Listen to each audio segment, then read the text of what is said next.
What if I told you that weakness is a choice? Not a condition, not a personality trait, not your fate, but a decision you're making, every single day, by the thoughts you protect and the habits you excuse. Harsh? Maybe, but Nietzsche would call it honest.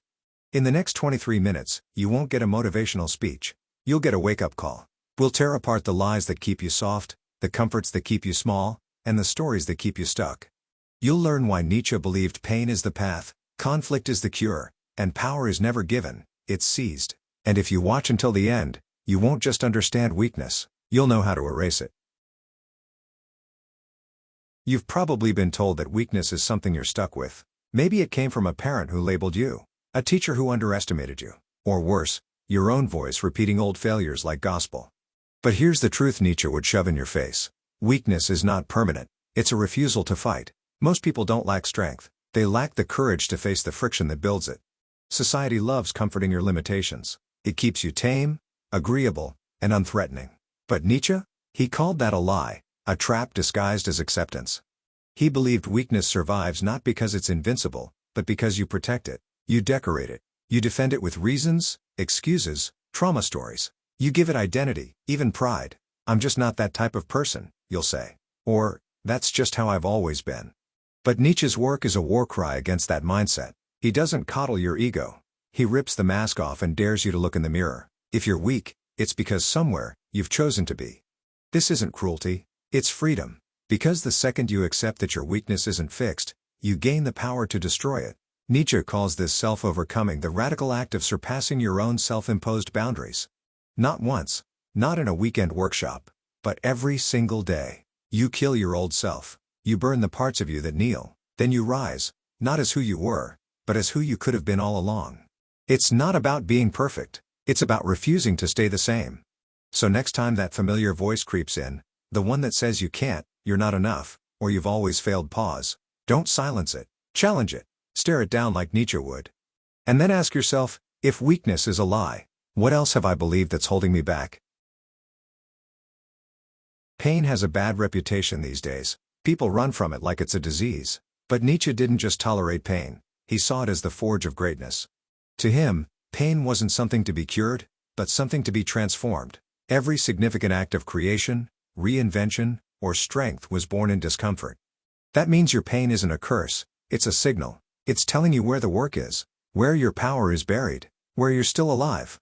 Most people confuse pain with danger, but Nietzsche would argue the real danger is comfort. Comfort deadens you.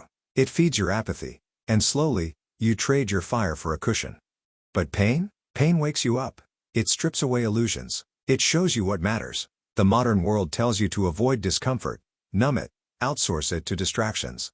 Nietzsche's world? It asks you to walk straight into the fire, and find out who walks out. He called this process becoming who you are. Not about finding your truth, but about earning it.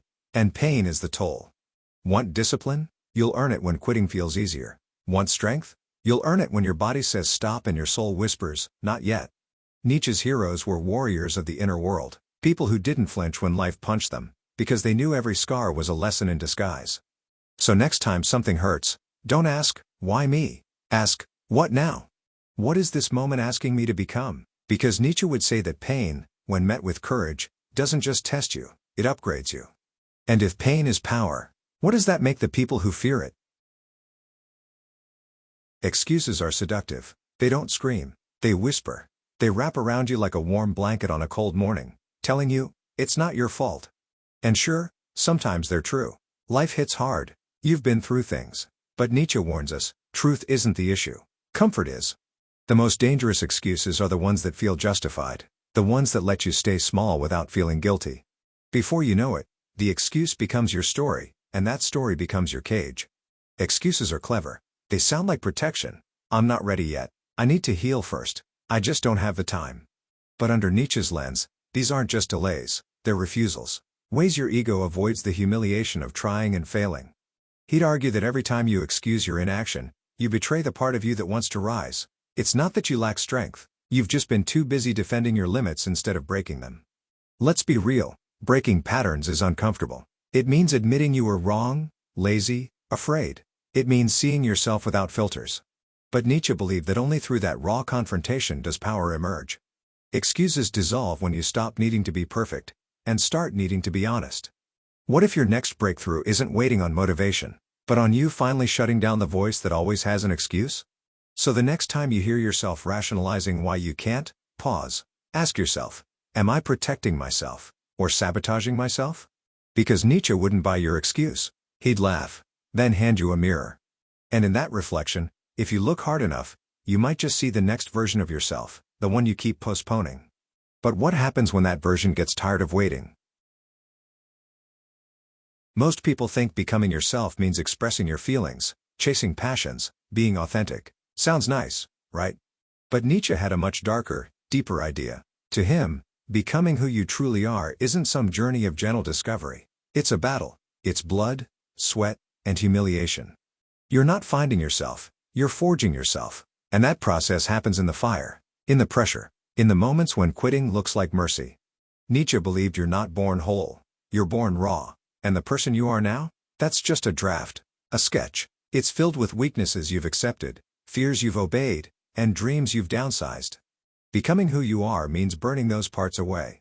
It means confronting the things you've avoided, the truths you've sugarcoated, the parts of you that play small to stay safe.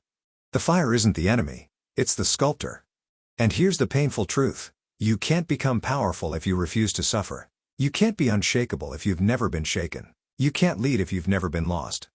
Nietzsche's idea of transformation is violent, but it's liberating. The fire strips away the lies. It burns off the mask. And what's left isn't soft, marketable, or easy to love. It's real. It's you, the version of you that doesn't need permission anymore. So if you're feeling tested right now, don't run, don't numb it, stand in it. Nietzsche would say that fire is the only place strong enough to reveal your true shape. And once you've survived that heat, you don't go back to who you were. You can't. But here's the twist. What if the fire isn't coming to destroy you? What if it's coming to awaken you? From the moment you were born, the world started training you to be tame. Be polite. Be quiet. Don't offend. Don't push too hard. And maybe you obeyed, because being tame gets you approval. It makes life easier. But Nietzsche didn't want you to be easy. He wanted you to be dangerous. Not reckless, not cruel, but powerful enough to shake things up, and disciplined enough to aim that power with precision. Because deep down, Nietzsche believed that the world doesn't need more tame men. It needs more awakened ones. Tameness is a survival strategy. It keeps you from being rejected, from standing out, from getting hurt. But the cost? Your fire, your edge, your ability to say no when others expect you to bow. Nietzsche called this loss the decline of the will to power. And when you tame yourself to fit in, to be liked, to play nice, you're shrinking the very thing that makes you you. It's like declawing a lion and calling it civilized. Sure, it's safe, but it's no longer a lion. He wasn't saying be wild for the sake of rebellion. He was saying, remember what you're capable of when you stop begging for acceptance. There's a reason you admire boldness, audacity, intensity. It's because something in you recognizes it, not just as impressive, but as familiar. It reminds you of the version of yourself you've silenced for too long. So, let me ask you, where in your life have you been too tame? Too agreeable? Too edited? Nietzsche would challenge you to bring your full force back online. Not for ego. Not for domination. But because power is only dangerous in the hands of the unaware. And if you don't reclaim yours, someone else will. But if tameness isn't the path, then what is? Self-pity is sneaky. It doesn't come in with sirens or alarms. It shows up wearing empathy, asking for your attention, offering comfort. And at first, it feels good. Like you're being heard. Like your pain finally matters. But Nietzsche would have warned you, that voice that says poor me isn't your friend, it's your trap. Because self-pity doesn't free you. It flatters your weakness just enough to make you loyal to it. The problem with self-pity isn't that it's wrong, it's that it's addictive. Every time you indulge in it, your brain gets a hit of justification. You start collecting reasons why you're a victim, why you can't change, why it's too late, and before you know it, those reasons become your personality. Nietzsche saw this in what he called slave morality, the mindset that glorifies weakness, suffering, and submission as virtues, instead of confronting them with will and power. He believed that when you constantly frame yourself as the one who suffers, you unconsciously protect your limits. You stop striving. You stop transforming. You start waiting for life to save you, instead of becoming the kind of person who saves themselves. Self-pity keeps you emotionally stagnant because it rewards you for staying broken. And no one grows from that. They just learn to decorate their cage. So here's your challenge. Next time you feel sorry for yourself, pause, not to suppress it, but to interrogate it. Ask, what am I really asking for here, comfort or courage? Nietzsche would tell you that pain isn't the end of your story, it's the beginning, but only if you stop seducing yourself with sympathy and start pursuing transformation. And speaking of transformation, what happens when the world no longer excuses your weakness?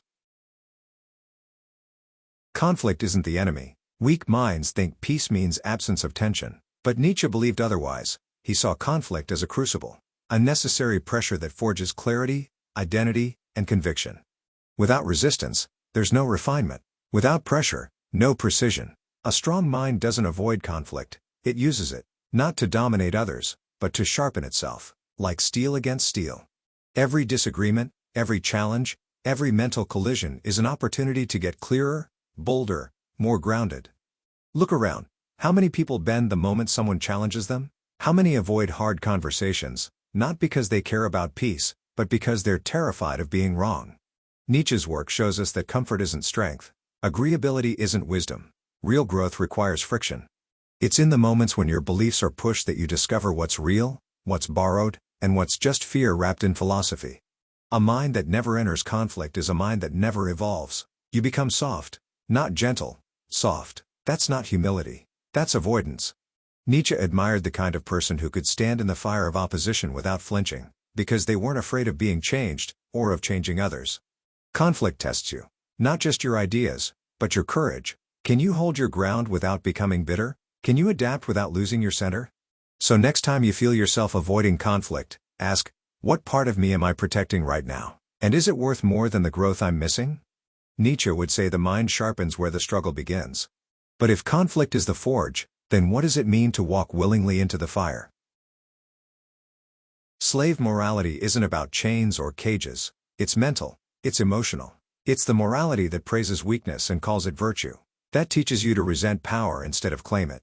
Nietzsche coined the term to describe a dangerous cultural pattern, where people who feel powerless start moralizing their limitations. They say things like it's better to be poor than greedy, or I'm humble, not ambitious, when deep down, it's not humility, it's fear, dressed up as righteousness. You see this everywhere, people shaming confidence, success, assertiveness, celebrating victimhood like it's a badge of honor. Nietzsche would call this the inversion of values, where we reward the weak for being weak, and punish the strong for daring to rise. Slave morality thrives in environments where people would rather see you stay small and compliant than face the discomfort of your strength. And if you're not aware of it, you'll adopt it without even noticing. But here's the twist, this morality isn't imposed on you. You inherit it. You breathe it in through culture, education, and even family. Then you turn it into self-sabotage. You downplay your talents. You apologize for your ambition. You start believing that wanting more makes you selfish. But Nietzsche challenges that lie. He believed that true morality doesn't come from obedience. It comes from creating your own values, from rising above the herd, not blending into it. So the real question is, where in your life have you swallowed a morality that's not yours? What if the guilt you carry isn't moral, it's manipulated? Nietzsche would say you don't need to destroy others' beliefs. You need to destroy their hold over your identity. Because once you do, what kind of power might you finally reclaim? Ruthlessness gets a bad reputation. It sounds cold, unfeeling. But Nietzsche didn't see it that way. He saw ruthlessness, not toward others, but toward yourself, as a sacred discipline. Because let's be honest, most of the time, you're not being held back by others. You're being held back by your own comfort, your own softness, your own tolerance of mediocrity. Nietzsche believed that to rise, you have to become your own harshest critic, and your fiercest ally at the same time. This isn't about self-hate, it's about radical self-respect. You don't let your best friend lie to you. So why let yourself? You don't let your child skip every challenge. So why excuse your own? Being ruthless doesn't mean being cruel. It means refusing to be lenient with your excuses. It means holding yourself to the fire, even when no one's watching. Nietzsche believed greatness is born the moment you stop negotiating with your lesser self. Think about it. When have you actually changed? When someone coddled you? Or when you looked yourself in the mirror and said, "This ends now"? Real change happens in those quiet, brutal moments when you confront the gap between who you are and who you could be, and then you start closing it. Ruthlessness is what clears the path. It cuts through noise. It kills distraction. It says, I know what I want, and I won't pretend I don't anymore. So ask yourself, where have you been too kind? To your worst habits? Nietzsche wouldn't suggest you shame yourself, but he'd damn sure suggest you stop babying your potential. Because if you're not willing to challenge your own nonsense, who will? And if ruthlessness is the tool, then what exactly are you carving? Power doesn't arrive at your door with a bow on it. No one hands it to you because you're nice, or polite, or because you ask nicely. Nietzsche made it clear, power is something you take, not through force, but through presence, through conviction, through refusal to stay where life placed you. You don't wait for permission to become powerful. You decide. Then you act. And the world either adjusts, or resists. Most people don't lack access to power. They lack the will to pursue it. Why? Because seizing power requires discomfort, risk, the willingness to be misunderstood. And most people are addicted to being liked. But Nietzsche didn't believe in building your identity around the approval of others. He believed in the will to power, that inner drive that refuses to settle. The instinct that says, I was made for more. I will not ask. I will take responsibility. Seizing power doesn't mean crushing others. It means taking radical ownership of your choices, your time, your mindset. It means looking at the chaos around you and choosing to create order, not excuses. It means refusing to play the victim, even when victimhood feels justified. Nietzsche knew this kind of power isn't glamorous. It's lonely, it's quiet, but it's real. And once you taste it, dependency on others to define your worth starts to feel like poison. So, where are you waiting to be chosen, when you should be choosing yourself? Nietzsche wouldn't ask you to wait for your chance. He'd challenge you to create it. Because at the end of the day, you don't rise by being ready. You rise by refusing to stay down. And if power isn't handed to you, what would it look like to claim it anyway? Most people avoid their weakest point. They dance around it. They focus on what they're already good at. It's safer that way, more flattering. But Nietzsche would call that a trap. He believed true power isn't built on what you like about yourself. It's built on what you're willing to face. Your greatest growth lies not in polishing your strengths, but in confronting the weakness you've been avoiding like a shadow. Start where it hurts. Start where you hesitate. Start where your confidence shrinks. That's your arena. That's where transformation actually begins. Nietzsche believed that self-overcoming, the evolution of who you are, isn't a straight path upward. It's a descent, a journey into the parts of you that scare you, embarrass you, or feel impossible to fix. But once you step into that territory, something happens. You stop playing defense. You start reclaiming your edge. Maybe your weakness is discipline, or emotional control, or speaking up. Whatever it is, the moment you decide to face it, you begin to reshape your identity. You prove to yourself that your past behavior isn't your destiny. You rewire the story. Nietzsche didn't want you to be perfect. He wanted you to be relentless. Not in covering up your flaws, but in meeting them with fire in your eyes. So, pick the part of you you've been avoiding. The habit, the fear, the insecurity. And instead of asking, how do I hide this? Ask, how do I conquer this? Because Nietzsche would tell you, greatness isn't found in the spotlight. It's forged in the shadows. And now that you've seen the map, what happens when you start the journey? You've seen it now, what Nietzsche knew all along. That weakness isn't your enemy. Comfort is. The voices, the patterns, the limits, they don't go away on their own. You either confront them, or they quietly own you. So let me ask you, what are you still tolerating in yourself? What excuses still feel too comfortable to question? What part of you knows the truth, but keeps waiting for permission to act? Nietzsche gave you the mirror. Now the fight is yours. If this video sparked something in you, subscribe, hit the bell, share it with someone who needs to hear it. Because we're not here to stay soft. We're here to evolve. And the next lesson might just be the one that changes everything.